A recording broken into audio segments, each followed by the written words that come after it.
Hey everybody, it's Eddie from Tokyo. This is your cryptocurrency update from Japan. And in this video, I'm going to share with you why XRP is for retail. Also, more research on XLM delistings.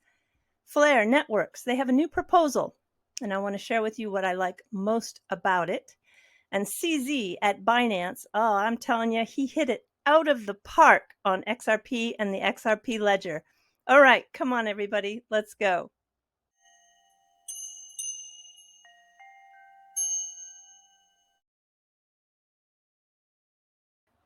The XRP is not for retail is just not true. Ripple in the past was laser focused for cross-border remittances, using the digital asset XRP as a bridge between two fiats for settlement.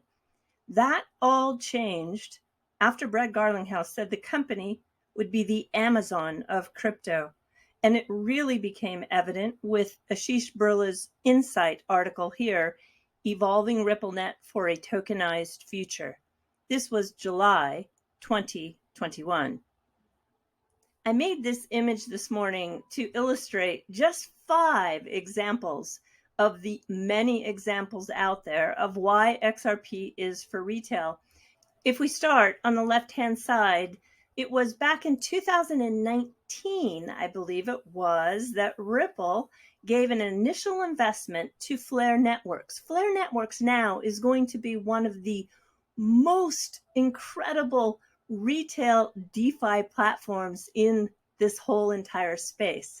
Then if you move to Liquidity Hub, this is a fairly new announcement. This is going to enable enterprise customers of Ripple to create retail services in the crypto space.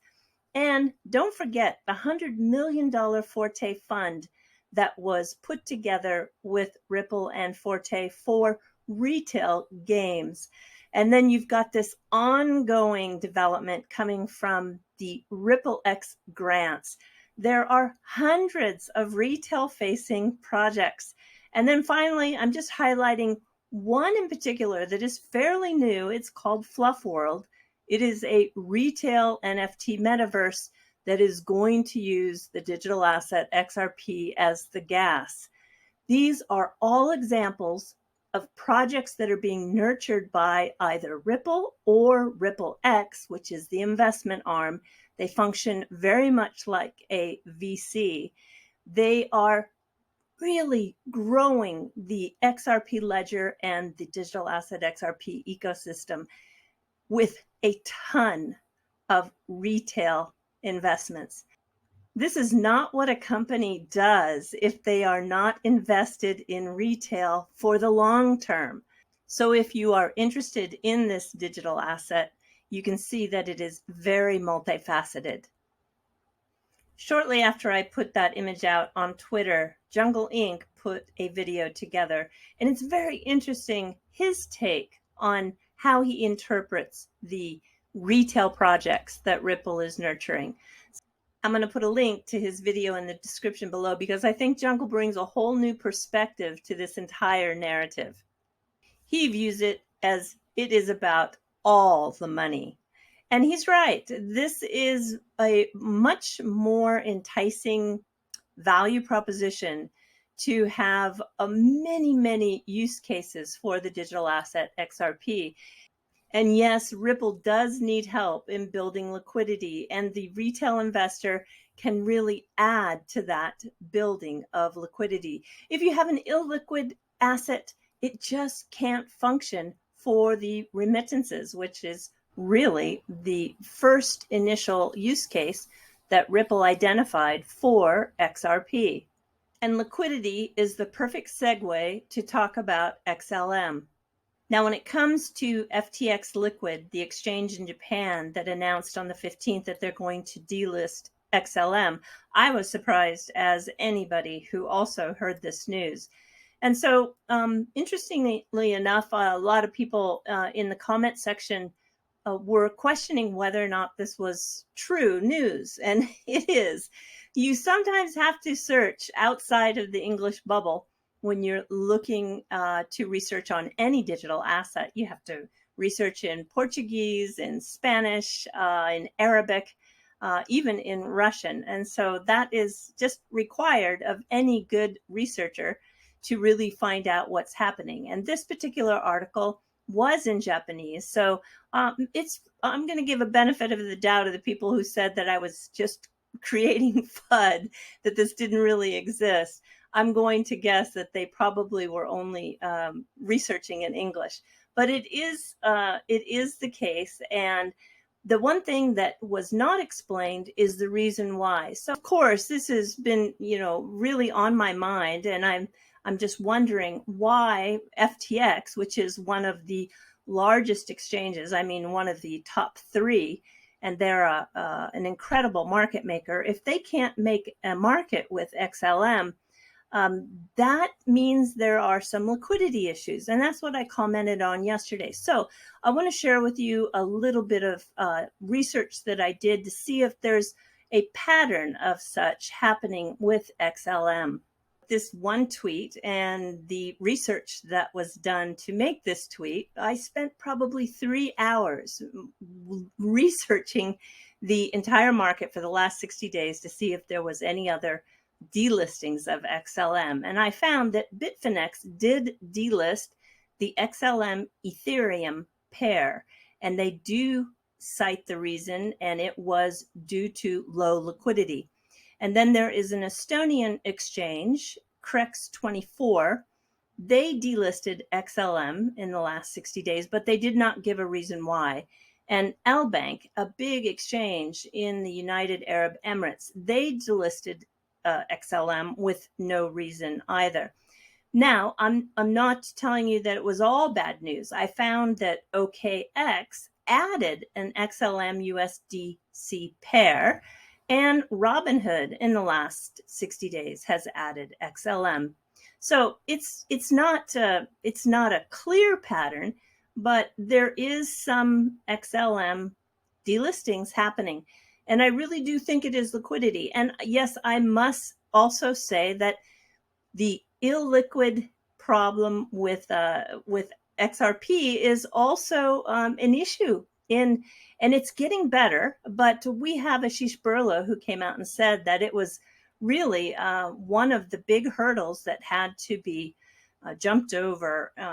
That was about 2 years ago when they hadn't really achieved the liquidity that they had hoped to reach in regards to ODL. Now it's getting a whole lot better now, but still reaching liquidity so that you have an asset that can be easily traded either on the sell side or the buy side with very short, tight spreads. It's not easy. It just isn't easy. It's a big job. And so, yeah, that's also circling back to what I was saying in regards to the retail investor. It is definitely part of the component to reach a very liquid asset to incorporate the digital asset XRP into retail solutions. 19 hours ago, Flare put out the Flare Improvement Proposal, and it's the first one that will really be critical for the long-term success of Flare, which is now a radically larger project than originally envisioned. The proposal covers token distribution, inflation rate, and incentive structure. It's really in great detail. There are many things I like. I just ran out of room in this tweet. It maximizes the benefits for the most number of people active in the Flare ecosystem. There's no reliance on the centralized platforms going forward after the initial distribution. There's going to be more Flare tokens for those who delegate. It also has a new component that lowers inflation. The Flare Spark token holders are all treated equally. There is a positive tax change.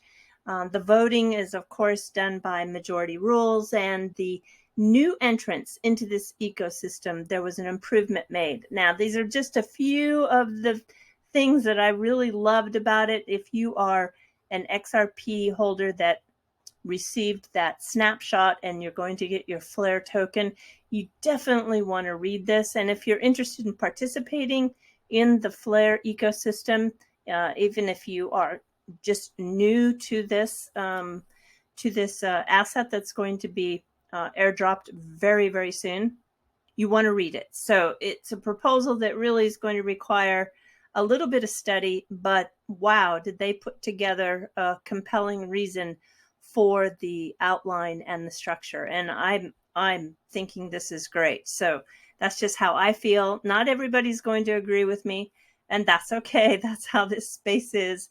But I do think that it's something that was put, there was a lot of thought put behind it. And I think, nothing is perfect, because I know somebody tweeted to me that they wish they could stop the distribution of the Flare tokens that are going to go to Celsius. Yeah, I know. I mean, there's just, yeah, it's not good. And this is one of the reasons why, if this is adopted, there won't be that reliance on centralized platforms in the future.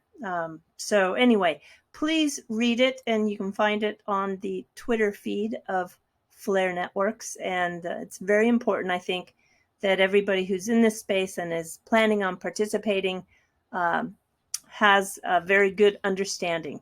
And, I should say that Mickey B. Fresh is probably, along with Flare Community, those two guys are the best in the space to be covering this. And if you don't like to read, I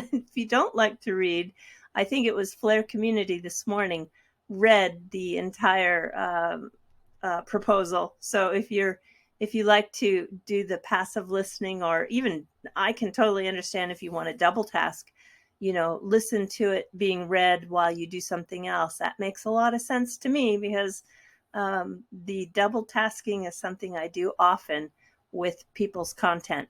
All right, everybody, I'm going to let Binance take you out. They just published a video today, and it is fabulous. It's about XRP and the XRP Ledger.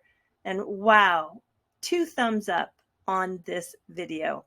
All right, everybody, do take care. Sayonara for now. Bye-bye. What is XRP Ledger? XRP Ledger, XRPL, is a decentralized public blockchain built with the purpose to enable a world where tokenized value is exchanged as quickly as information. The XRPL is stable, scalable, fast, and energy efficient. It has continuously confirmed transactions since its deployment in 2012, while supporting more than 1,500 transactions per second and transaction speeds of 3 to 5 seconds. Transactions are cheap. The average transaction cost on the XRPL is less than a fraction of a penny. The XRPL is friendly to our planet. It is the first major blockchain to be certifiably carbon neutral. The network uses a federated consensus protocol to confirm transactions, in which designated independent servers, known as validators, must come to an agreement on the order and outcome of XRP transactions. All verified transactions are processed without a single point of failure, as no single participant can decide which transactions take priority. The cryptocurrency native to the XRP ledger is XRP, a neutral bridge asset that is optimized for payments anywhere.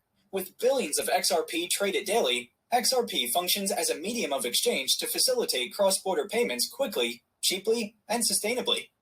It can also be used to transact on XRP Ledger's decentralized exchange, DEX, or engage with tokenized assets. The main applications of the XRP Ledger are payments. Using the XRP Ledger, assets can be moved across the world, enabling near-instant money transfers for remittances, treasury payments, payrolls, and other cross-border payments. Tokenization. The XRP Ledger supports the tokenization of any asset, from fungible tokens, stablecoins, NFTs, and central bank digital currencies, CBDCs. As of May 2022, more than 5,400 currencies have been issued and traded on the XRPL.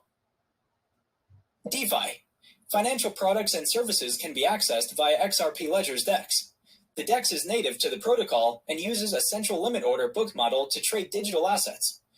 Users can access the DEX through a variety of order book interfaces to trade directly on the XRP Ledger. Thanks to its global developer community, the XRP Ledger's open source platform is suitable for C++, Java, JavaScript, and Python developers seeking an environment to build new projects or use cases. The XRP Ledger offers great flexibility for developers to create use cases across tokenization, settlement, and liquidity.